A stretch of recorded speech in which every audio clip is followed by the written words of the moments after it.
Você de fato gostaria de eliminar todos os sintomas da ansiedade sem ter que sofrer por anos e nem usar medicamentos? Faz o seguinte, clique no link da descrição que eu preparei uma aula grátis e vou te mostrar como eliminar todos os sintomas da ansiedade. A nossa mente o tempo inteiro ela salva informações desde quando nós tínhamos 3 meses de gestação na barriga da mãe. Aí tem gente que vai perguntar, mas por que 3 meses de gestação, Bruno? Porque a partir do 3º mês de gestação é quando o bebê tem um sistema nervoso central formado. Isso quer dizer que a partir daquele momento eu começo a captar as coisas ao meu redor. Eu entendo tudo o que está acontecendo? Não, eu não entendo, mas eu começo a perceber. Tanto que em fases mais avançadas da gestação, quando a mãe conversa com o bebê, de um jeitinho ou de outro ele responde. Dá um chutinho, se movimenta, fica mais agitado. A partir daquele momento ele começa a receber informações. Aí tem gente que vai ficar assim, mas como assim, Bruno? Ele entende as coisas que estão acontecendo ao redor? Como é que a gente absorve informações em relação a tudo que está acontecendo ao nosso redor? A mente, ela salva informações de acordo com a forma como a gente as interpreta. Como assim? Imagine uma mãe que colocou o bebê num berço com, sei lá, 6 meses de vida e de repente ela sai. O bebê estava dormindo, ela sai e foi fazer as coisas de casa. Daqui a pouco esse bebê acorda, olha para um lado, olha para o outro, cadê minha mãe? O que essa criança faz? Chora. Chora, chora, chora, a mãe não aparece ou demorou a ver. O que você acha que aquele bebezinho com apenas 6 meses de vida pode ter sentido em relação à ausência da mãe naquele momento? Medo, dor. Cadê minha mãe? Será que ela vai voltar? Será que ela me abandonou? Será que ela me rejeitou? Por quê? Porque a criança ainda não tem o sistema cognitivo formado. Então ela não entende tudo o que acontece ao redor dela. Mas a percepção fui abandonado. É assim que a nossa mente salva informações o tempo inteiro. Sem o nosso consentimento. Esse que é o lance que me pega. A nossa mente tem um filtro chamado fator crítico. O fator crítico é um filtro que protege as informações que eu já aprendi com a única e exclusiva função de evitar que algo de ruim me aconteça. Por exemplo, imagine que eu te peça para atravessar uma avenida bem movimentada sem que você olhe para os dois lados. O que você diria? Não. Tá doido, né, Bruno? Posso ser atropelado. E se eu pedir a mesma coisa para um garotinho de 3 anos de vida? O que você acha que ele faz? O papai tá lá do outro lado, corre lá com ele. Vai sair correndo. Ele vai sair correndo. Por quê? Porque ele ainda não tem esse filtro. Porque esse fator crítico, ele começa a se desenvolver na mente de uma criança a partir dos 6, 7, 8 anos de vida. Então, a partir dos 3 meses de gestação, que é quando a gente começa a receber informação, até os 6, 7, 8 anos de vida, eu não tenho filtro algum.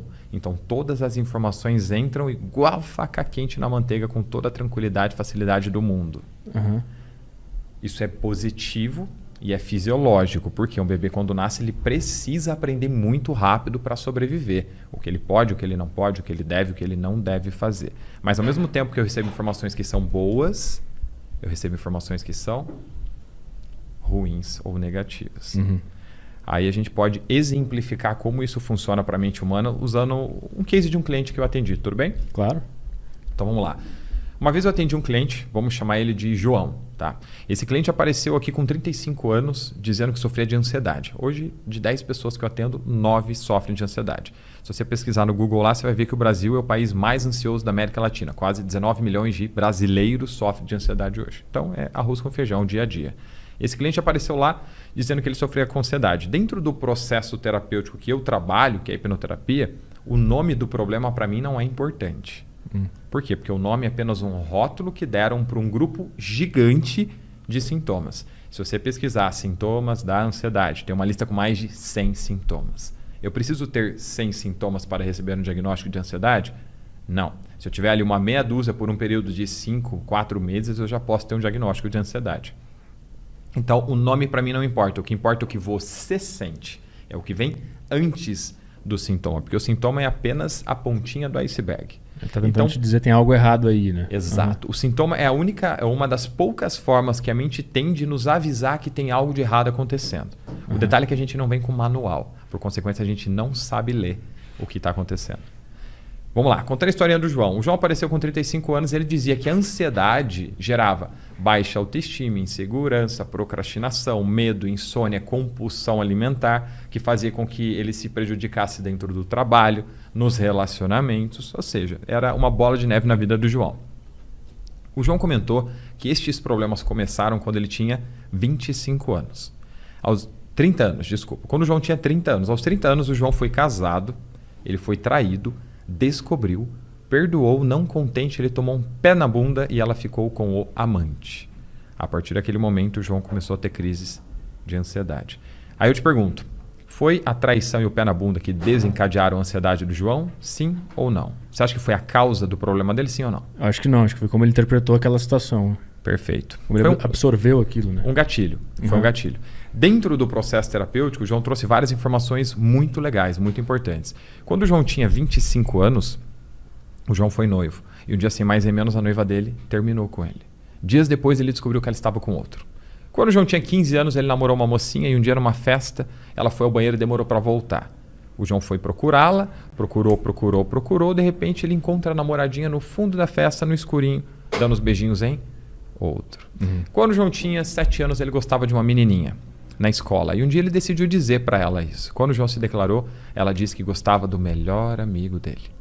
Quando o João tinha 3 anos de vida, o João estava no colo da mãe, dormiu, a mãe botou ele no carrinho de bebê e saiu. O João acordou, procurou a mãe, não viu, chorou, a mãe não apareceu ou demorou a ver.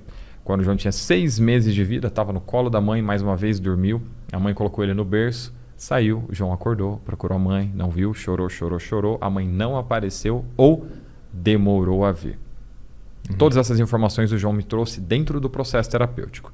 Aí o que começa a ficar interessante? Aos 6 meses de vida foi a primeira vez que o João teve acesso a uma emoção negativa associada a abandono e rejeição. Aí tem gente que vai dizer, Bruno, mas ele não foi abandonado. Ele não foi. Mas ele era um bebê de 6 meses. Ele sabia disso? Quando ele acordou sem a mãe no berço? Sabia sim ou não? Não, sabia. Não sabia. Bruno, mas a mãe dele apareceu depois, pegou ele no colo, deu amor, deu carinho, fez o Joãozinho parar de chorar. Sim, mas o João já sentiu. A partir do momento que eu tenho acesso a uma emoção pela primeira vez, eu nunca mais preciso vivenciá-la de novo para saber como é, porque a minha mente salva. Tanto que se eu te perguntar, você precisa ficar triste para saber como é estar triste? Não. Precisa ficar feliz, com raiva ou qualquer outra emoção? Não, porque você teve uma primeira vez que você teve acesso àquela emoção, a tua mente salva, então você não precisa mais reproduzir. Como é que funciona o processo do João em relação à ansiedade? Vamos contar a história do João de uma forma um pouquinho diferente, tá? Vamos lá. O João, aos 25 anos, teve aquela situação do noivado dele, no qual ele se sentiu abandonado e rejeitado. Vamos começar dos 6 meses de vida. Aos 6 meses de vida, o João teve acesso a uma emoção de abandono e rejeição. Aquela informação entra e fica salva na mente dele. Aos 3 anos de vida, mais uma vez, ele reforça aquela emoção. Aquela informação entra, mais uma vez fica salva. Aos 7 anos de vida, antes, muitas mães vão ficar preocupadas, né? Mas espera aí, então quer dizer que eu não posso deixar o meu filho 1 minuto sozinho no berço, que eu posso fazer com que ele se sinta abandonado e isso gere um problema para a vida dele? Não. Todas as emoções que hoje a gente conhece, em algum momento da vida a gente teve acesso a elas e a gente sentiu.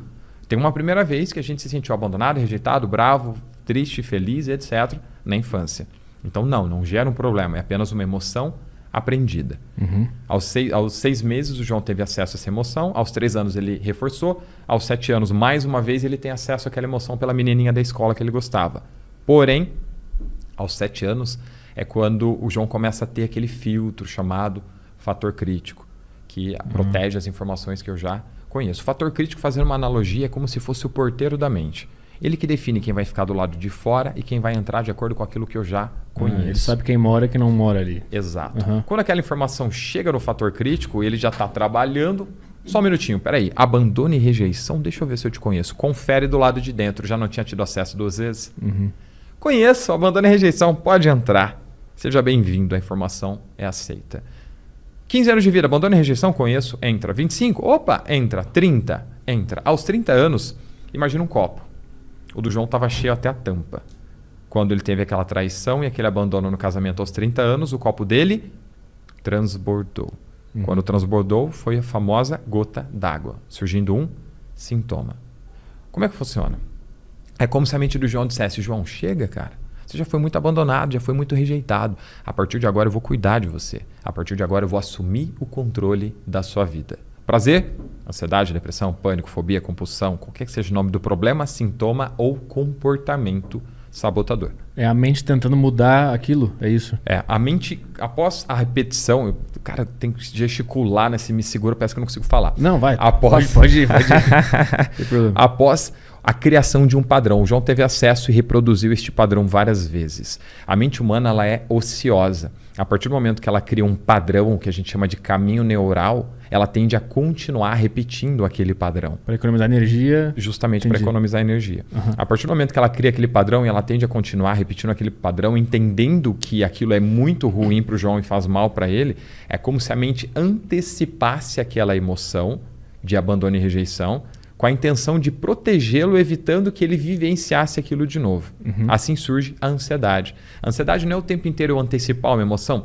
E se não der certo? Sim. E se eu não conseguir? E se eu não for bom bastante? E se não gostarem de mim? Ou seja, o João, por incrível que pareça, ele ficou 5 anos extremamente protegidos de ser abandonado e rejeitado.